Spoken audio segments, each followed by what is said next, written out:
సుమాంజలి, శ్రద్ధాంజలి, భాష్పాంజలి ఇలా అంజలితో సమన్వయం చేస్తూ కొన్ని పదాలు అయితే మనకు ఉన్నాయి. అసలు అంజలి అంటే అర్థం ఏమిటి? బాగుందమ్మా. అంజలి అంటే దోసిలి అని అర్థం. నా పేరు కూడా పతంజలి. పతంజలి అంటే పతత్ అంజలి, దోసిల నుంచి కింద పడ్డవాడు.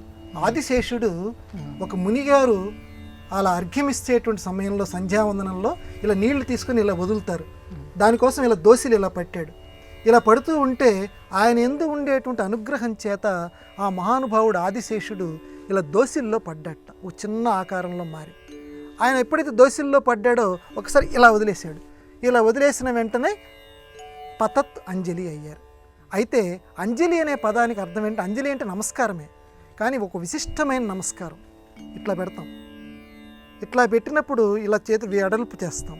ఇది చేసినప్పుడు ఏంటంటే అమ్మ అంటే నీరు, నీటిని జలయతి కదిలించి, అమ్మ అంటే విష్ణువుని, విష్ణువు అని ఒక అర్థం ఉంది. నేను అక్షరాల్లో అకారాన్ని అంటాడు భగవద్గీతలో విష్ణుమూర్తి, కృష్ణ పరమాత్మ.